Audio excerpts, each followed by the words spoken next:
Kan lumayan itu ya. Iya, Pak. Harganya 5% itu dari Lumayan. impor misalnya nilainya miliaran kan lumayan Iya, juga. benar, Ya. Pak. Ya kan? Jadi itu bisa dimanfaatkan juga ya bagi Betul. para importir nih ya Iya. gitu. Untuk segera ngurus apinya gitu ya, Pak. Betul, iya. Api kok diurus-urus ini.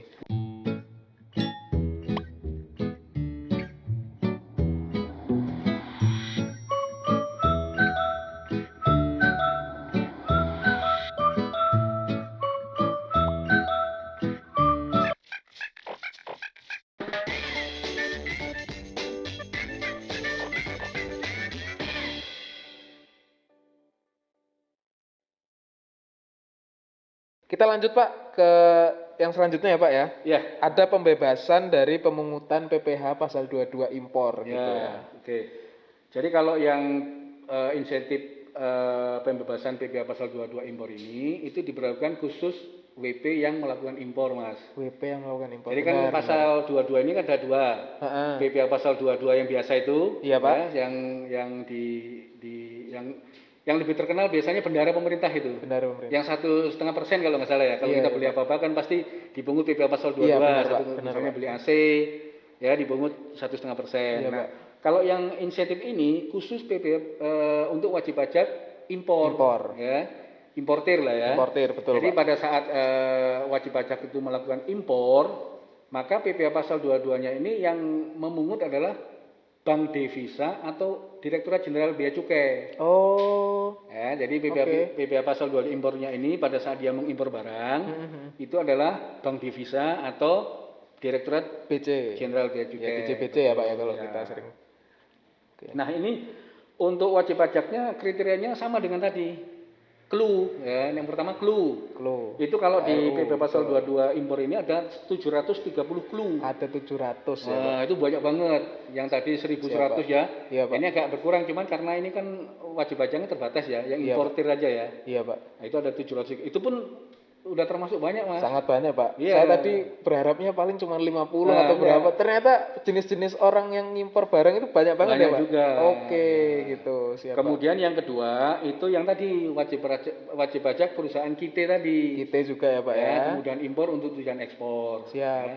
Kemudian yang ketiga kriterianya adalah wajib pajak yang berada pada kawasan berikat juga Pak. ya, Ya. kawasan berikat. Siap. Itu yang dua tadi kita dan kawasan berikat ini ditentukan oleh Menteri Keuangan. Ditentukan oleh Menteri Keuangan. Dalam hal ini mungkin Menteri Keuangan langsung atau Direktorat Jenderal Bea Ya kan, Cukai Pak? biasanya kan atas nama Menteri Keuangan yang mengeluarkan Direktorat Jenderal Bea Cukai. Oke, siap Pak. Yang Jadi berdasarkan sesuai dengan Undang-Undang Kepabeanan. iya Pak. Iya. Itu aja Pak penerimaan insentifnya Pak. Iya. Mirip-mirip sama PPh 21 ya Pak Ya, namanya, Pak ya. kan kalau misalnya kita lihat dari aturan yang ada untuk PPh pasal 22 impor ini, kalau misalnya dia pengusaha itu atau wajib pajak itu mempunyai API, ya, API itu angka pengenal impor, itu tarifnya hanya 2,5% Hanya 2,5%. dari nilai impor itu. Oh gitu. Tapi kalau misalnya dia tidak mempunyai API atau angka pengenal impor, itu tarifnya agak tinggi sedikit, Mas.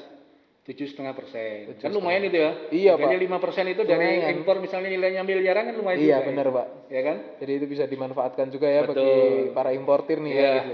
Untuk segera ngurus apinya gitu ya Pak. Betul, iya. Api kok diurus-urus ini. Nah, kalau untuk yang PPh pasal 22 impor ini, Iya, Pak. itu beda dengan yang tadi. Nah, karena ini kan sifatnya bebas, bukan ditanggung pemerintah ini ya. Jadi PPh pasal 22 impor ini bukan ditanggung pemerintah, tapi tidak bayar atau bebas. Tapi nggak bayar. Ya, jadi syaratnya harus mengurus SKB dulu. SKB. Apa itu Surat Pak SKB? keterangan bebas pasal 22 impor. Oke. Karena ini kan tidak ditanggung pemerintah. Iya Pak. Nah, jadi pengusahanya sendiri yang membayar ya dengan memanfaatkan insentif ini dengan menunjukkan surat keterangan bebas, dia tidak lagi dipungut PPh pasal 2 impor ini. Oke, siap. Gitu. Jadi caranya bagaimana cara mengajukan SKB itu sama ya dengan melalui online juga di laman www.pajak.go.id. Pajak.go.id juga ya Pak ya. Oke. Nah, pembebasan pasal 22 impor ini berlaku sejak dikeluarkan SKB tadi. Sejak dikeluarkan SKB-nya itu Betul. sudah berlaku ya Pak ya. Kalau tadi kan kalau yang pasal 21 DTP, kemudian UMKM, DTP, final. konstruksi tertentu DTP, itu kan pada masa Januari sampai Juni ya. Iya, betul Nah, Pak. kalau ini enggak. Jadi Kalau misalnya surat keterangan bebasnya itu dia baru ngurus Maret, ya Maret saja Oke. sampai Juni. Sampai Juni. Jadi yang Januari, Februari nggak boleh. Nggak boleh. Karena berdasarkan aturan ini, pembebasan PPh pasal 22 impor ini diberikan sejak terbitnya SKB tadi, SKB-nya. surat keterangan bebas tadi. Jadi itu di state di PMK 9 Ya, itu ya Pak ya. jadi dari 6 itu, Iya. hanya satu inilah yang tidak dimulai Januari. Oh, gitu. Yang lain dimulai masa Januari sampai Juni. Januari sampai Juni. Nah, yang satu ini tidak. Dia hanya diberikan pada saat surat keterangan bebas itu diberikan. Oke. Kalau dia wajib pajaknya misalnya mengusulkan mendapatkan SKB bulan Maret, ya berlaku cuma bulan Maret sampai Juni saja. Jadi kalau ini saya awam nih Pak ya. Ah. Misalkan berarti kita kalau saya sebagai importir lebih bagus lagi mungkin mengetahui PMK ini sejak bulan Januari dong ya Pak? Harusnya bukan itu aja Mas, kan ini Iya sih PMK udah ini tahun sebelumnya. sebelum-sebelumnya ya Pak Betul. ya. Jadi begitu udah ganti PMK, iya. kita harus langsung Iya. ngurus SKB lagi Pak. Betul. Oke. Jadi kalau misalnya kan kemarin misalnya ada importir yang sudah mengurus SKB di tahun 2020 Iya iya. berdasarkan Betul, Pak. PMK 86 dan 110. 110 siap. Nah, untuk yang memanfaatkan PMK 9 ini, importir itu harus mengurus baru lagi. Oke, berarti benar Karena ya, Pak, ya? SKB Siap. ini hanya berlaku 1 tahun. Oh, begitu. Ya, jadi berlaku Baik. hanya 1 tahun, sehingga dia harus mengajukan SKB baru lagi. 1 tahun itu 1 tahun anggaran ya Pak? 1 tahun dari Januari sampai Desember. Desember. Oke, siap. Baik Pak. Untuk pengajuannya berarti tadi lewat pajak.go.id, Betul, tinggal upload SKB-nya gitu Ya, aja Pak ya. Kemudian kewajibannya apa? Ya, kewajiban importir ini setelah memanfaatkan insentif sama, yaitu melaporkan realisasi. Realisasi. Nah, realisasinya PPh pasal 2 impor yang mendapatkan insentif tadi. Sama. Oke, siap, Pak. Karena yang tadi ditanggung pemerintah karena ini dibebaskan itu diakui sebagai penghasilan juga. Oke. Ya. Wah, cukup menarik nih ya untuk para importir-importir Ya, kami di luar kalau sana importir gitu ya. kan biasanya Heeh. nilainya besar-besar Mas. ya? Besar-besar. Kan lumayan itu kan kalau MM-an dibebaskan pasti, Pak, itu ya. kan. Iya, betul Pak. Oke, kita udah bahas 4 poin ya. Lanjut ke poin kelima gitu ya. Ada pengurangan angsuran PPh 25 pasal 25 menjadi 50%. Iya. Iya, betul, Pak. Itu kayak gimana tuh, Pak? Jadi kan selama ini kan dalam sistem perpajakan kita wajib pajak itu kan diberi semacam keringanan ya Mas Siap. untuk mengangsur pajaknya. Siap. Di pasal 25 inilah wajib pajak itu bisa mengangsur pajaknya. Oke. Ya. Yang dibayar sendiri. Iya, Pak. Nanti kan pada saat akhir tahun misalnya dihitung-hitung penghasilannya berapa dikurangi pengeluaran udah ketemu pajaknya. Misalnya 1 juta. 1 juta. Misalnya ini ya. Iya, Pak. Kemudian pajak yang telah dibayar pada pasal 25 itu ternyata 900. Kan kurang bayar 100 cuma Masih, karena iya, ini bisa dikreditkan. Oh, bisa dikreditkan ya, Pak ya. Jadi kalau maksudnya. misalnya pada perhitungan akhir itu pajak suatu wajib pajak itu misal 1 juta lah ya. Gampangnya. Kemudian si wajib pajak ini sudah membayar PPh pasal 25 900 atau bahkan mungkin 1.500. Siap. Nanti statusnya bisa kurang bayar, Ataupun bisa nihil, bisa lebih bayar. Oke, Ya kan? siap, Pak. Kalau misalnya pajak yang di hasil perhitungan itu sama dengan pajak yang sudah diangsur tadi pasal 25 tadi, Iya, Pak. itu nihil. Iya, betul, Pak. Tapi kalau misalnya pajak yang dihitung itu lebih kecil atau lebih besar yang dicicil pasal 25 nanti bisa mengajukan lebih bayar. Oke, siap, Kalau Pak. kurang bayar. Oke. Ya. Nah di sini itu diberikan insentif sebesar pengurangan 50%. 50%. Yang tadinya ya pada tahun 2020 pada PMK 86 itu hanya 30%. Kemudian PMK 110 menjadi 50%. 50%. Nah PMK 9 ini juga 50%. Ya. Jadi kalau misalnya wajib pajak ini yang seharusnya dalam satu masa pajak PPh pasal 25 itu dia membayar misalnya 1 juta tadi ya, Iya, Pak. per masanya, dengan memanfaatkan insentif ini dia hanya membayar setengahnya. 500.000 ya, Pak ya. Ya. Wow. Jadi setengahnya. Kemudian yang berhak menerima ini siapa saja? Kriterianya sama ya dengan yang tadi kita bahas tadi. Yang pertama adalah clue. Dari Kriteria clue-nya. clue. Betul. Di sini disebutkan ada 1018 clue. Siap. Misalnya apa? industri minuman ringan misalnya ya. Siap, Pak. Kemudian industri kain rajutan. Kain rajutan. Kemudian industri produk farmasi. Produk farmasi. Kemudian industri sepeda motor roda 2 dan 3 dan lain sebagainya. Oke. Jadi kalau misalnya ada yang saya sebutkan tadi ini baru 4, Baru padahal ada 1018. 1018. Banyak lagi kan? Iya. Itu bisa memanfaatkan insentif pajak pengurangan PPh pasal 25 ini sebesar 50%. Oke, siap, Pak. Mm. Itu untuk penerima insentifnya ya Pak ya? Iya.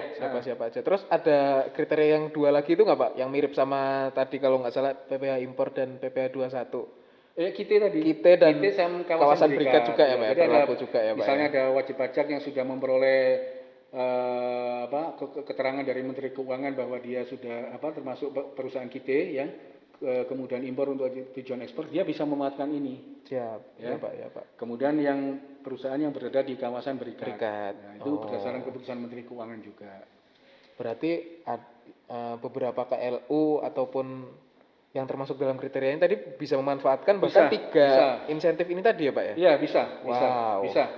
Jadi kalau misalnya ada wajib pajak, salah satu wajib pajak ya. Iya betul. Dia mempunyai sudah masuk dalam kriteria 3 itu, dia bisa memanfaatkan pasal 21. Kemudian kalau dia importir, misalnya dia importir bisa memanfaatkan insentif pasal 22 yang dibebaskan. Iya, siap, Pak. Atau PPh pasal 25 ini bisa dipotong sebesar 50% ya, angsurannya. Betul. Jadi jadi wajib pajak itu bisa memanfaatkan beberapa insentif ini kalau memenuhi kriterianya ya. Siap, Pak. Jadi kalau memenuhi kriterianya, dia bisa memanfaatkan bukan hanya satu insentif aja, tapi bisa memanfaatkan lebih dari satu. Sepanjang kriterianya terpenuhi. Iya Pak. Sepanjang tadi itu ya kriterianya terpenuhi semuanya ya. Dengan syarat-syarat di tiap poin yang ada.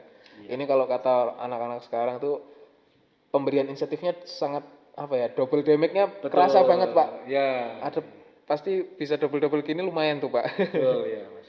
Lalu untuk pemberitahuan pengurangan atau gimana ya Pak ya? Caranya seperti apa tetap gitu? Sama Pak? Dengan tadi ya, yang untuk pasal 21 tadi itu memberitahukan kepada kepala KPP terdaftar siap.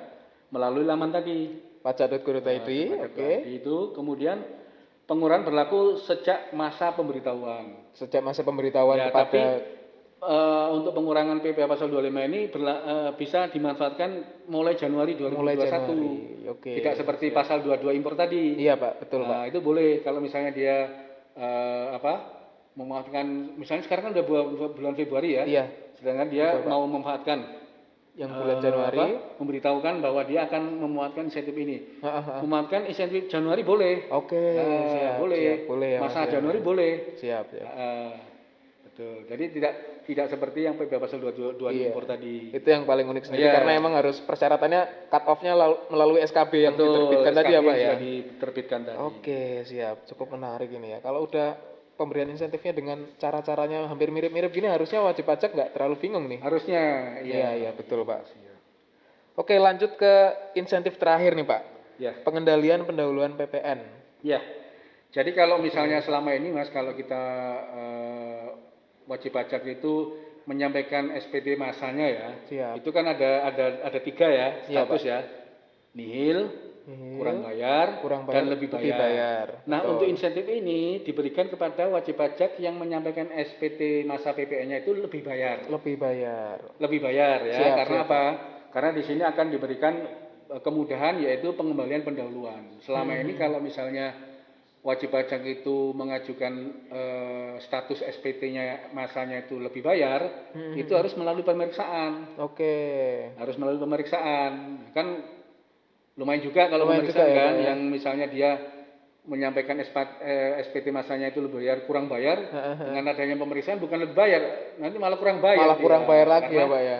Dengan adanya pemeriksaan ditemukan data-data ya kan. Iya, malah yang ini ya Pak. Kalau yang untuk ini tidak perlu pemeriksaan. Tidak perlu pemeriksaan ya Pak ya. Jadi ketika udah lebih bayar, bisa langsung diakui sebagai ini Pak? Iya, nanti langsung melalui penelitian ya, penelitian bahwa dia penelitian formal lah, bukan materialnya gitu. Bukan materialnya Pak, betul. Asal memenuhi dari kriterianya ini langsung diberikan pengembalian pendahuluan. Oke, siap ya. Pak, siap. Itu kepada siapa saja?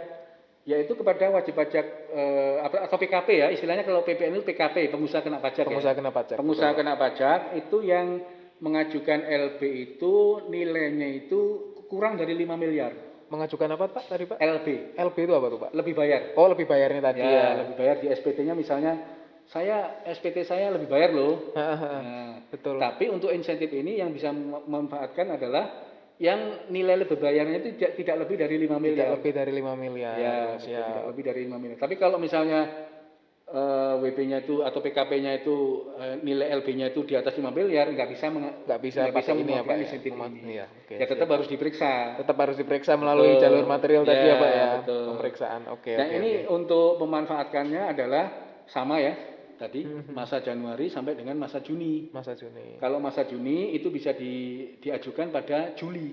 Pada Juli. Ya Betul. kan kalau kita lapor SPT masa PPN itu kan dilaporkan bulan setelahnya sebelumnya ya. bulan sebelumnya ya Pak. Yang dilaporkan bulan sebelumnya paling Oh, lambat 30 hari setelah bulan berikutnya. Oke, siap. Jadi kalau misalnya masa Juni paling lambat lapor ya Juli. Juli. Ya, Nah, ya, ini ya, nanti betul, bisa Pak.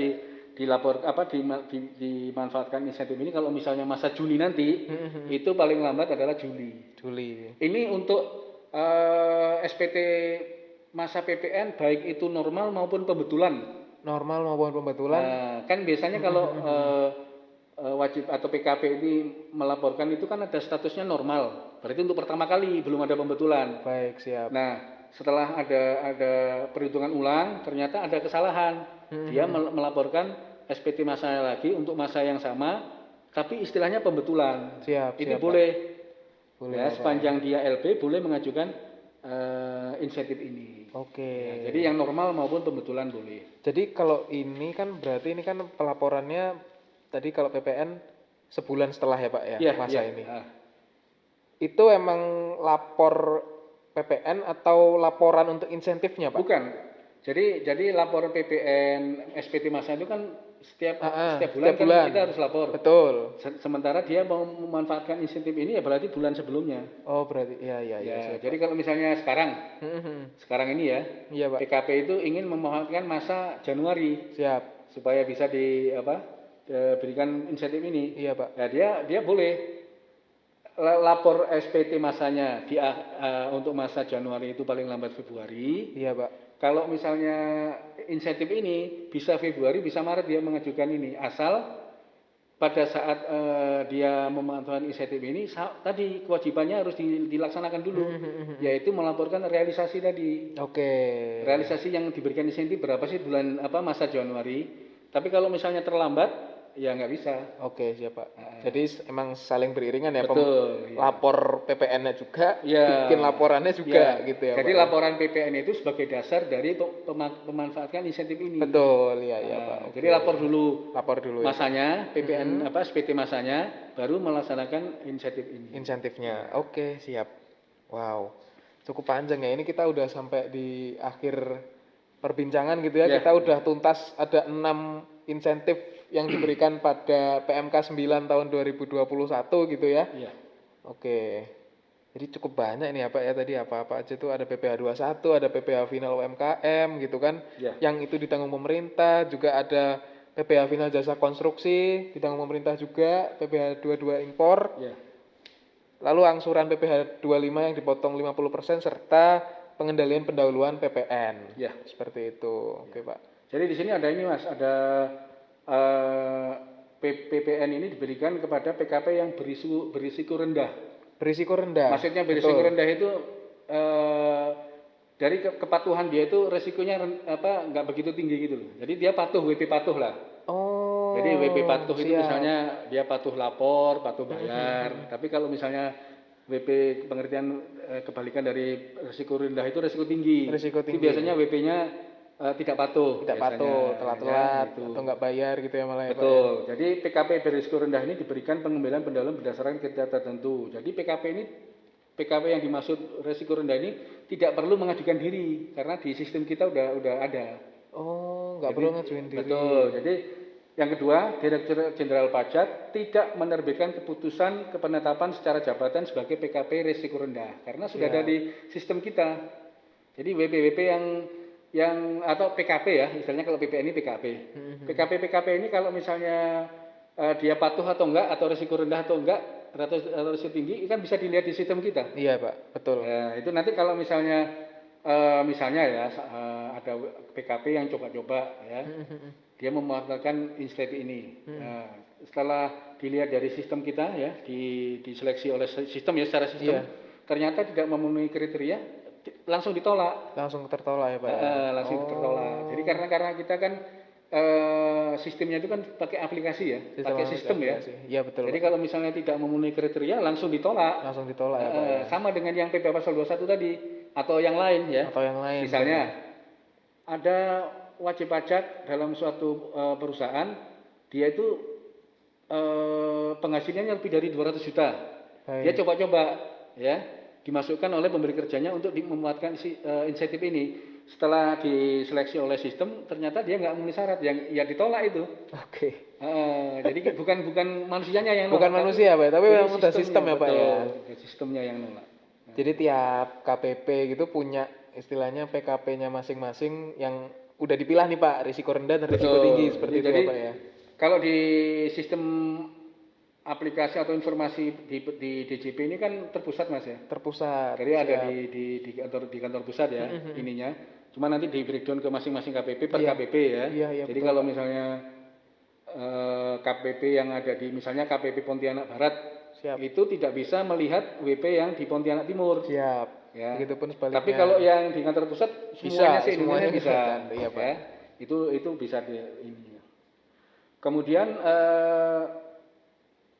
PKP ini memiliki clue ya. Memiliki tadi ya. KLU. Jadi kriterianya ada 3 juga.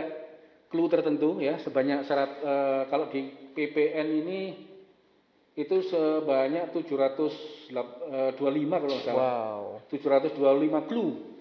Ya, kalau tadi PPN 22 impor kan 730. Iya, Pak. Kalau yang PPN ini 725 clue. Oh iya. Ya, 725 clue.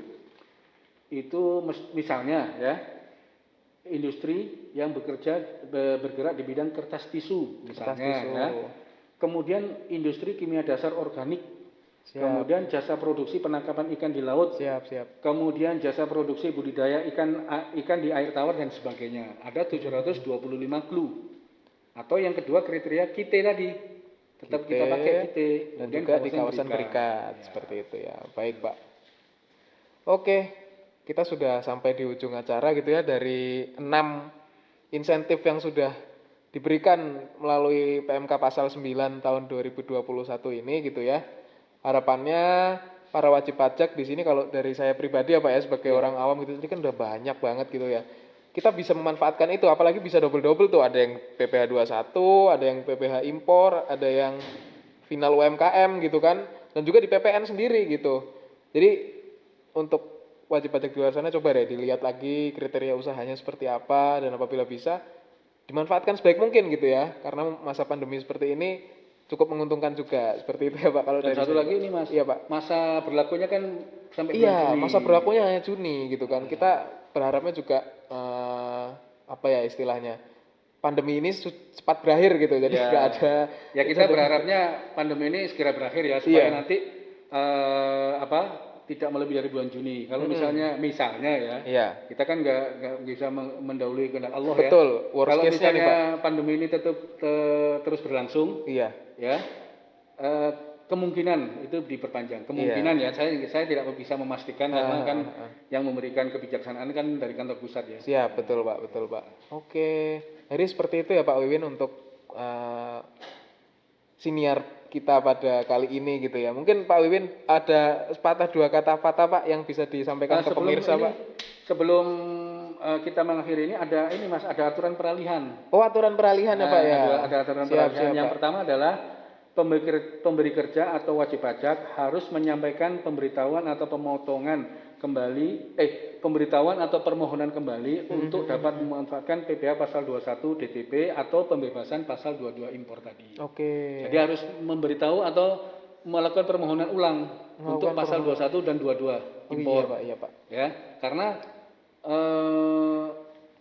SKB yang tahun lalu itu kan sudah habis masa berlakunya. Iya, Pak. Harus diajukan ulang ya, Pak. Mengupdate ininya SKB-nya. Siap. Kemudian pemberi kerja yang telah menyampaikan pemberitahuan insentif pasal 21 ya DTP yang belum menyampaikan laporan realisasinya, ya Iya. tadi kan ada kewajiban untuk menyampaikan realisasinya ya, Iya, melaporkan realisasinya, itu dapat menyampaikan laporan realisasi paling lambat tanggal 28 Februari nanti Oke, minggu 20. ya, minggu Iya, ini iya, ya, Pak, minggu ini, Pak. untuk dapat memanfaatkan insentif pasal 21 DTP di tahun 2020. Oh. Jadi kalau misalnya kemarin ada 2020 ada WP atau pemberi kerja yang belum memanfaatkan insentif ini, itu salah satunya adalah ada kewajiban untuk melaporkan realisasi paling lambat 28 Februari ini. Oke, Itu boleh memanfaatkan insentif di tahun 2020. Iya, iya, Pak. Kemudian yang memiliki peredaran bruto tertentu UMKM tadi ya, Iya, iya, Pak. yang belum menyampaikan laporan realisasi PPh final DTP atau ditanggung pemerintah sama dapat melaporkan realisasinya paling lambat 28 Februari. Februari. Jadi istilahnya ada beberapa insentif yang di tahun 2020 masih bisa diklaim ya, Pak ya. Asalkan dia melaporkan realisasi insentifnya paling lambat di 28 Februari nanti, hari Minggu nanti gitu ya. Oke, siap. Jadi bagi para popcorners itu ya, ini kita lagi take-nya tanggal 26 nih, tanggal 26 Februari gitu ya. Jadi nanti bisa dimanfaatkan untuk poin-poin selanjutnya gitu ya. Kalau insentif ini akan ya wallahu alam kita masih berjalan atau enggak di yang ke depan seperti itu ya, Pak ya. Baik.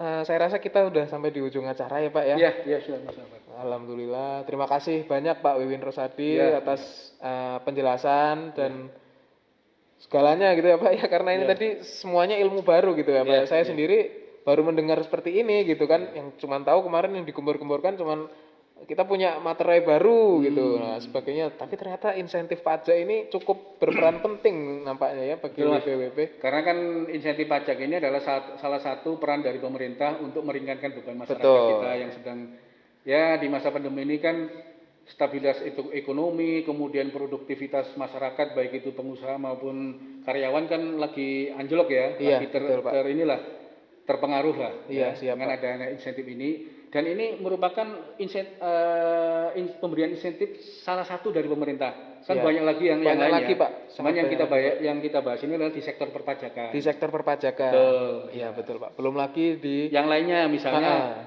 kalau nggak salah kemarin tadi malam atau saya baca insentif yang prakerja itu itu kan salah satu insentif juga kan dari pemerintah atau kemudian dari pemerintah dan sebagainya, atau mungkin yang pernah kita dengar pemberian bantuan penghasilan untuk yang di bawah 5 juta kalau nggak salah ada kan subsidi penghasilan yang itu kan. Nah, itu merupakan salah satu bentuk kehadiran pemerintah dalam menghadapi atau merespon dari adanya situasi kondisi pandemi COVID-19 ini. Iya, baik, siapa. Salah satunya insentif ini. Salah satunya ini baru satu dari sekian banyak insentif yang diberikan oleh pemerintah ya, nggak hanya lewat Kementerian Keuangan, nggak hanya lewat DJP, tapi masih banyak lagi gitu. Betul. Seperti itu. Baik, terima kasih Pak Wiwin Rosadi atas bantuan dan kerjasamanya untuk dapat sharing gitu ya, untuk dapat berbagi tentang hal-hal seperti ini gitu. Mungkin ada pesan-pesan yang mau disampaikan ke kawan-kawan pajak di luar sana, Pak? Ya, jadi saya pesan kepada wajib pajak aja ya. Karena insentif ini akan berakhir di bulan Juni 2021. Kami mohon kepada teman-teman atau wajib pajak sekalian bisa memuatkan 6 tadi ya. PPh pasal 21 ditanggung pemerintah, kemudian PPh UMKM ditanggung pemerintah, kemudian PPh final yang jasa konstruksi tertentu ditanggung pemerintah, kemudian pembebasan pasal 22 impor, pengurangan PPh pasal 25 sebesar 50% dan pengambilan pendahuluan PPN yang lebih bayar. Itu segera dimanfaatkan karena itu akan membantu wajib pajak dalam menghadapi situasi yang belum jelas ini ya, yang jelas ini betul, Pak. Ya. Itu akan membantu cash flow-nya nanti kalau misalnya dia wajib pajak memuatkan insentif ini. Betul. Ya, kami sarankan kepada wajib pajak untuk segera memanfaatkan insentif PMK 9 ini ya. Karena masa berlakunya hanya sampai bulan Juni 2021. Baik, siap. Itu aja, Mas. Ya, terima kasih banyak Pak Wiwin Rosadi atas ilmu dan segalanya gitu ya Pak dari kami. Mungkin itu saja ya para popcorners dan warganet sekalian yang berada di luar sana gitu ya. Kami dari BDK Pontianak undur diri dan sampai jumpa pada podcast selanjutnya. Boleh Pak?